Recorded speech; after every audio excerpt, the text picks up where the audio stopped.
Hey there, folks. Welcome on into another episode of WRAL Triangle and 2. I'm Luis Fernandez. He is Mark Bergen. This is the NBA Draft edition that's coming up later this week. Mark, you were just saying NBA Draft's one of your favorite nights. Yeah, I'm trying to figure out what the number one storyline is, Luis, because the draft is my favorite. In this year's class, the prospects, it's just weaker, considerably weaker compared to previous years. So I'm trying to figure out what the number one storyline is as we head into Wednesday night for the first round. Second round is going to be on Thursday. Yeah, I'm kind of thinking that strength of the class is the main storyline. I think that a lot of people are going to play down. I mean, seriously, I think a lot of people are going to play down what the different players in this draft can contribute to a team. But I think when you talk about strength of a draft class, I think it's less the players in it currently, and it's more of the players who are not in it. There's no Victor Wembanyama. There's no one like that who's going to absolutely just tear the league apart in their first year. When I look at the strength of this draft class, that's in my mind what I'm thinking. You may not be getting that generational talent at number one, but you could get some solid players in that first round. Yeah, I'm going to appeal to our Duke fans really quickly. I saw the scrimmage clips of Cooper Flagg, and I have no doubt in my mind, Luis, if he was in this year's draft, he would easily be the number one overall pick, and he very well could be in next year's draft. Time will tell with that. But it's like I'm more mesmerized by things like that, where Paul George could wind up this offseason, JJ Redick becoming the head coach of the Los Angeles Lakers, really than any prospect that you could name in this year's NBA draft. But let's get into it, Luis, because we have a lot to talk about when it comes to, again, Wednesday night, Thursday night, first time the NBA draft will be split into 2 days. Yeah, exactly. So I think we can go ahead and just start with the very top. Right now, when you look at the Atlanta Hawks, they have the number one overall pick. The question is, who are they going to get? The two names you're going to hear tossed around are UConn's Donovan Clingan and then Zaccharie Risacher, who is one of those French players who is dominated in his league, respectively. Sounds like it's going to be Risacher who gets drafted. Him and Alex Sarr, potentially back-to-back French players going 1 and 2.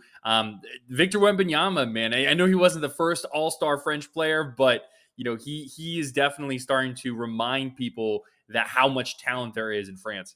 Yeah, especially with the Paris Olympics coming up, Luis. We know all about this, so it's like any concern there. But you could call me being a casual fan and saying I watch way too much March Madness.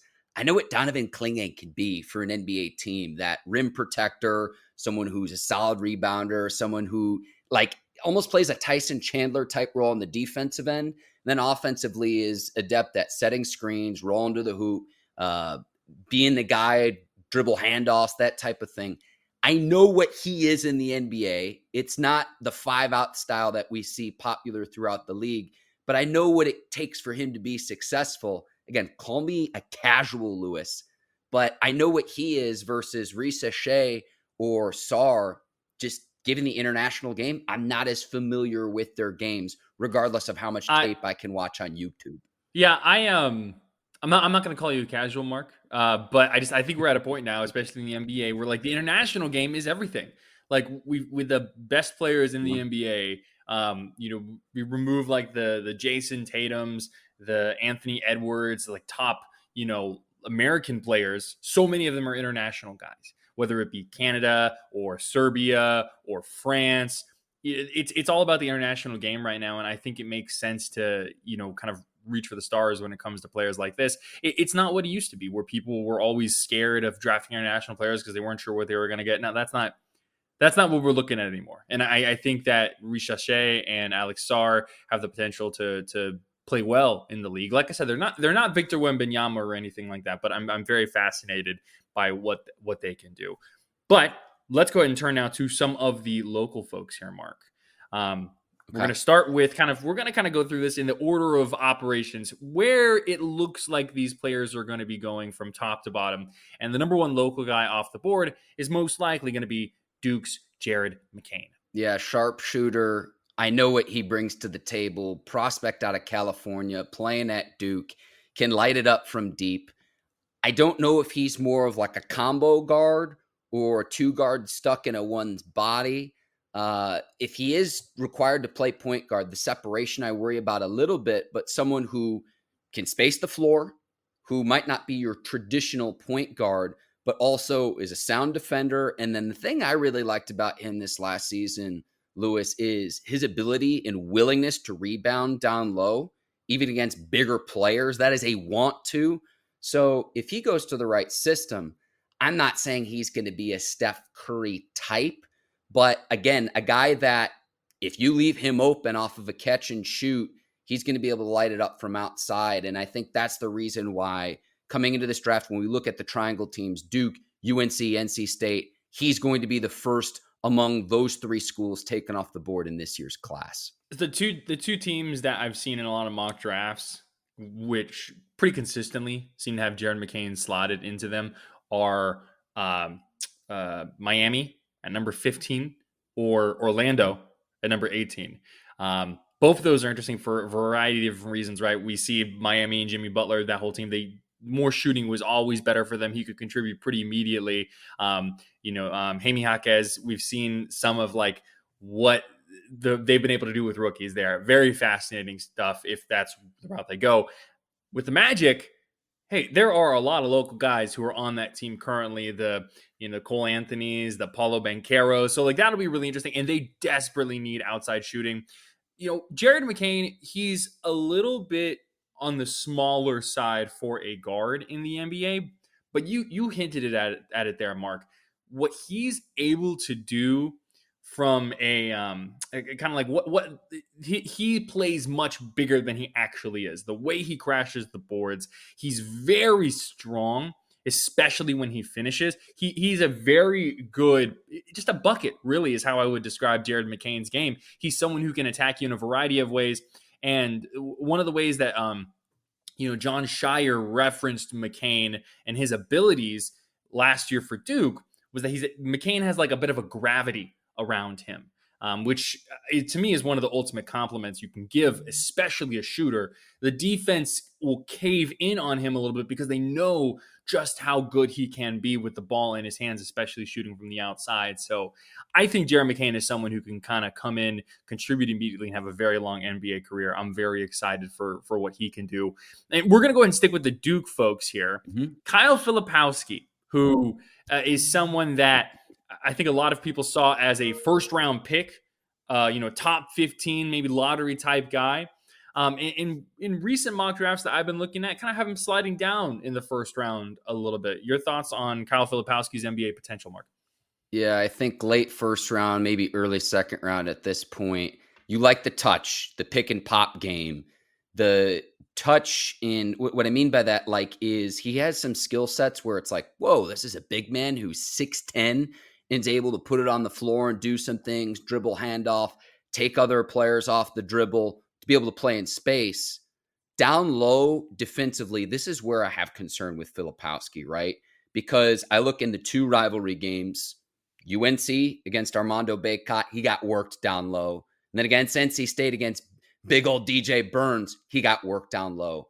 Is that only going to be further proven in NBA scenarios where you're going up against grown men? So I see the upside in like a very poor man's Dirk Nowitzki, that type of style. Again, someone in the modern NBA who can space the floor as a big, but what does that look like on the other end defensively when you're going up against a guy who might outweigh you, who might have more size on you?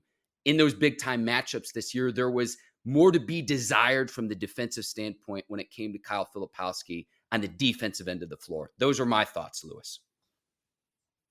Yeah, no, I think that's fair. I think the thing that's kind of knocked Filipowski a bit in the draft has just been he doesn't have the upper echelon athleticism.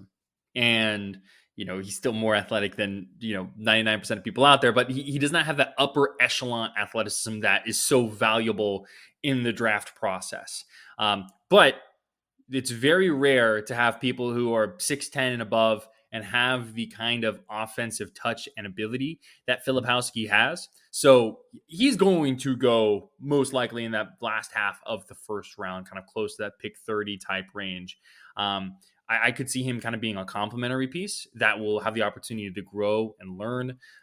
He's going to be a valuable asset on a roster. It's just about the right fit and what his role will be. I think in the NBA, you don't want to ask him to do too much, but I think his offensive ability is going to make him very valuable. It's just going to be what that fit particular is. So that's kind of the end of the first round. Now we're moving into the second round. And the next player who I think we're most likely going to see off the board here is Harrison Ingram, the Stanford transfer who turned out to be a pivotal player on this UNC team. Mark, when you think of Harrison Ingram, what's the buzzwords? What immediately pops out to you? 3-and-D. It's a 3-and-D league, Lewis. So if he can get his shooting ability right, I think he has good length, good size, good athleticism to hold up on the defensive end of the floor. Can he make defenses respect him in the corner when it's kicked out to him to where you have to play an honest 5-on-5 and not a 5-on-4? And that's absolutely vital in the playoffs. Any team in the NBA is going to want a 3-and-D wing player that can switch on defense and guard multiple positions and that consistently hits open shots. So to me, that's the big thing with Ingram is you have everything else that you want there, but can he consistently hit, catch and shoot jump shots in the NBA? That's what I'm looking at when it comes to Harrison Ingram. Yeah, Harrison Ingram, you kind of hit the nail on the head there, Mark. He was shooting like 40% from three for UNC this season, which, I mean, is fantastic. And if that translates to the NBA, that's huge. But he wasn't really shooting that well from three at Stanford in the years before. So what does that look like? How does that transition to the NBA? Is it more than just a one-year thing? His free throw percentage and his three-point percentage don't really like go well together. He doesn't, that touch that you would normally associate with shooting well from three, you would assume would translate over the free throw. Not the case there. So how does all of that kind of come together? You mentioned his defensive abilities. He's got a 7-foot wingspan, which I really think teams are just going to salivate over. To be kind of his size, playing in that role, being able to disrupt passing lanes like that's going to be huge. And then it's also his ability to facilitate on offense. That's part of what made him so good at UNC, the way they were able to kind of put him in the post, have him go to work, pass the ball around, help keep that offense moving. He was another ball handler for them to have outside of, the folks in the backcourt. So I think that's something that teams will really see potential in. I think Harrison Ingram has the potential to be a really good role player for an NBA team. It's just going to be the fit, where he goes, how do they utilize him. But definitely looking at kind of like that off that first half of the second round. Let me piggyback off that, Lewis, because you mentioned fit earlier with some of the other prospects we were talking about. If he goes to a team with a good shooting coach that can help him of, hey, this is what your role is going to be at the professional level, I think that's going to help him in volume, in droves in the NBA. Now, I do want to ask you this too, Lewis, because we have a few other triangle prospects that could wind up with NBA teams here in the coming weeks. None of these players are expected to be drafted by most draft experts. So we'll see where they wind up with Summer League. But you've got UNC's Armando Bacot. You've got at NC State, the two DJs, DJ Horne, DJ Burns, Mo Diarra. Of those four players, Lewis, if you had to pick one to say, this guy has the best chance of carving out an NBA career, of those four, which are you picking? It's tough. I think modern NBA, right? Mm-hmm. I think who would have the best fit? I kind of lean DJ Horne because while he is definitely undersized, I think the way we saw him to be able to shoot from the outside and to facilitate, I think that's big. My concerns with DJ Burns and Armando Bacot are just more of, like I mentioned, modern NBA. Are they able to take their games and continue to move them outside? I think Bacot, what he showed defensively this year, from the perspective of like he continued to grow that part of his game, the way he was able to guard pick and roll, the way he was able to come out more and not be a liability when he got guards rotated onto him. I think that's that's really big, and those steps will continue to grow him and make him better. And Mo Diarra is also very interesting in that way because he's kind of like an in-between type guy who can. We saw him shoot from the outside. Can he continue to shoot well from the outside? Saw how the effort, the rebounding. That's the kind of thing that's going to get you a role in the NBA. So there's things about each of them that I am intrigued in, but they are all going to have an uphill climb to get onto an NBA roster. I would say the guy with the most upside would be Diarra because he demonstrated his ability to clean the glass, to be a really solid rebounder. I think you are spot on, Lewis. Can he develop that outside shot? And maybe this is just my meatball take, but it seemed like when he was left open from the outside in March, ACC tournament, March Madness games on that Final Four run, he couldn't consistently hit from the outside, something that any player is going to pretty much going to be have to do at the NBA level with how the game's played in 2024 and beyond. Yeah, exactly. But each one of those players, an incomplete prospect, but there are elements that kind of make you go, if they go to the right situation here. And last question I've got for you, Mark, because it would not be an NBA draft related talk unless we brought it up. What's going to happen with Bronny James? Second round, man. I don't know where yet, but someone will take him in the second round, should they? I was listening to another draft pod, Lewis, where they were saying a player of his size scoring fewer than 5 points a game, it's pretty much never happened. But when your last name is James and potentially what that could mean of bringing LeBron James to a city near you, someone will pick him. And if not for anything, even if he doesn't make an NBA roster, it's like, well, let's sell out our G League affiliate. I think he gets picked, but there are other players who are probably more deserving. At the same time, too, I don't really fault him either. I think he would have been better suited going back to the college level for another year, but here we are. I do think we'll see his name called on Thursday. Not on. If that happens Wednesday, Lewis, I would be shocked. I mean, it's going to be a major storyline just given how famous his dad is as one of the greatest basketball players ever. So, and it's going to be cool. We're going to see the day where they share a court together at the NBA level, which has never been done.